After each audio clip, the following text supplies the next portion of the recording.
Happy Sunday. Full throttle kind of guy checking in. It's a beautiful day today, but I wanted to touch on a subject about getting our cars out of storage. Luckily, I keep mine in my garage. The weather's gotten nicer, but the impulse to get out there and just tear down the road is there. During my routine inspection, I found something that I think is worthwhile for other viewers to consider before just stripping out on the road.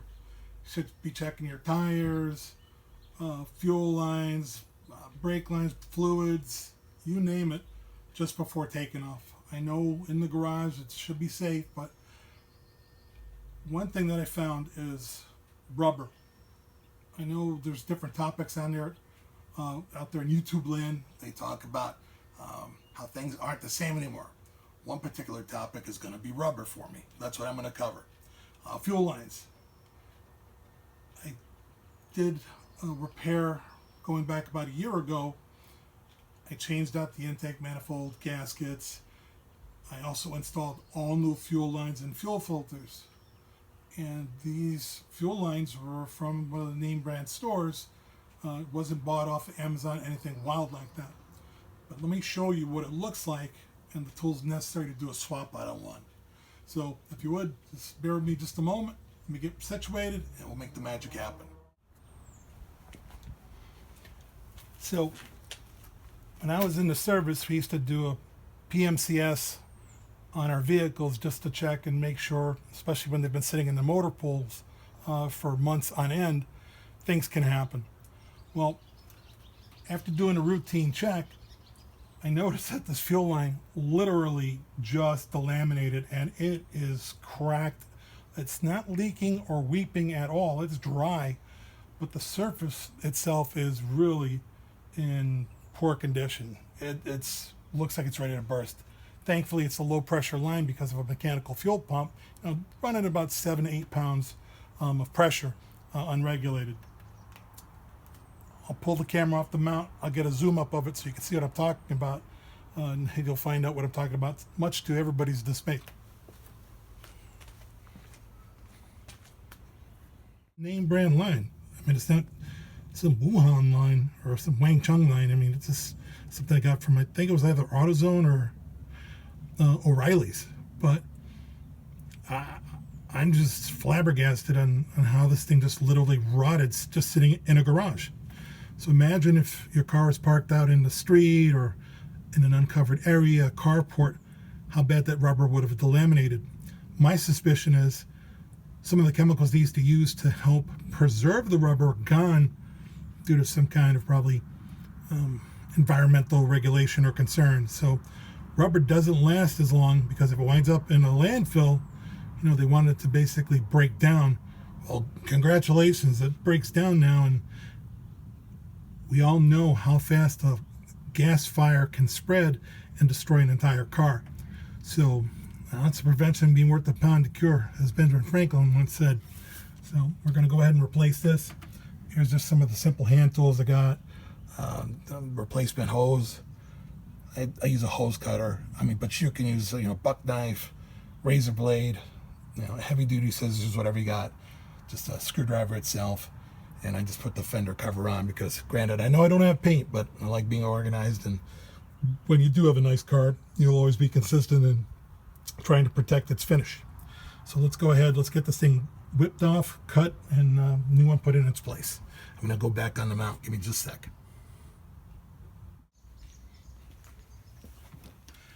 Now, anticipate that this potentially is going to have fuel in the fuel line, so that's why I put my cloth in the way to catch any overflow.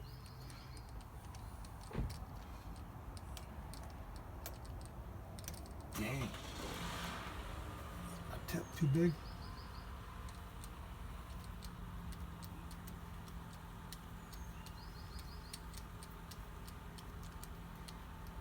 And clamps, that's another thing that drives me crazy. They don't make them like they used to. Well, those things, depending upon when you get it from, even name brand stores, outside of Napa, if they're not American made, boy, they are just crap.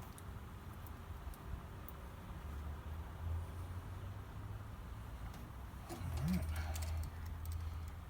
Looking good there.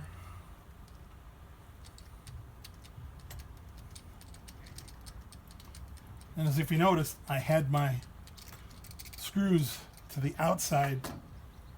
I always anticipate being able to make it easier to do repairs. Work smarter, not harder.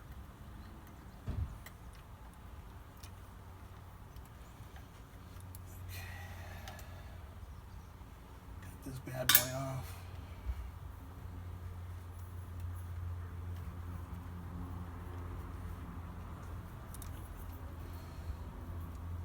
Ooh.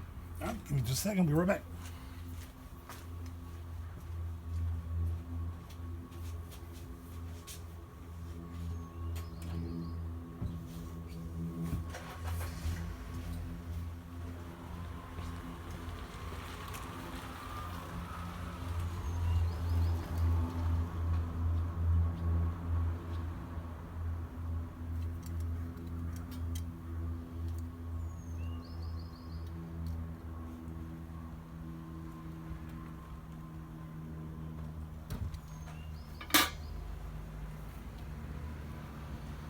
Imagine if this was a fuel injected line, you know, running 45, 50 pounds of pressure, how catastrophic that could have potentially been.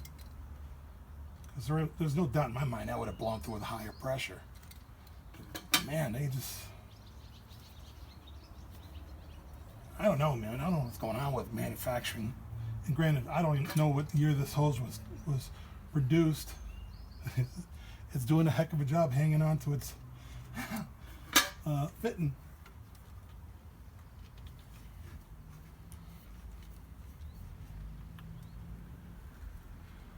Let me get a hook real quick.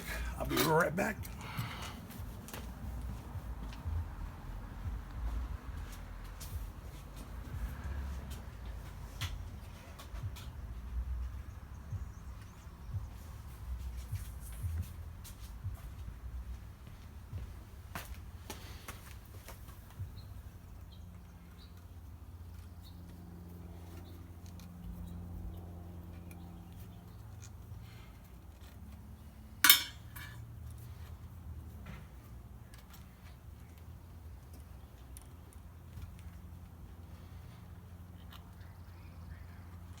There we go. That lip did his job. So go ahead and we'll just cut a replacement length.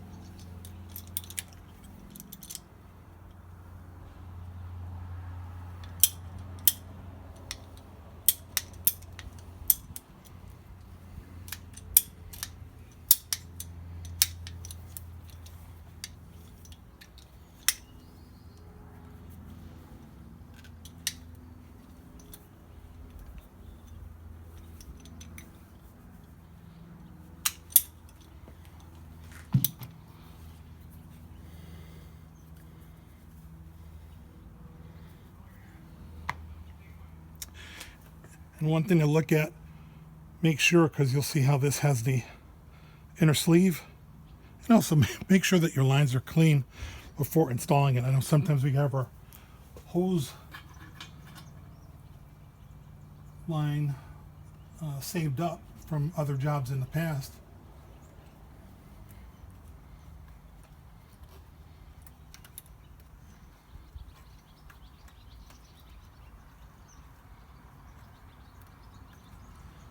The last thing you want is getting any contamination in your carburetor, clogging up your jets, and making it an issue after the fact.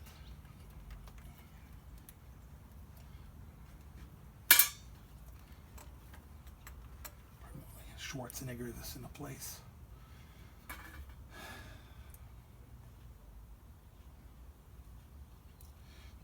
It's not a tumor.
Okay, looking good there.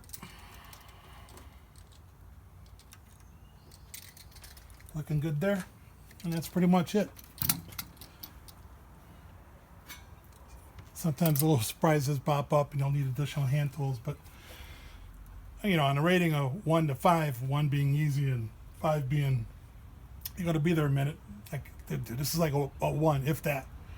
But again, had I not checked, and you're on your local car cruise or whatever, or just going down to the gas station, you know, if that line let loose, gets on hot, you know, exhaust manifolds or spark or whatever that may cause it to go up in flames. I mean, I've seen it, and you know, it's not a pleasant sight. So do yourself a favor and stay safe, but also don't forget to check your car when you get a chance. Okay, Full Throttle Kind of Guy checking out for the day, and you guys have fun and make the most of the day.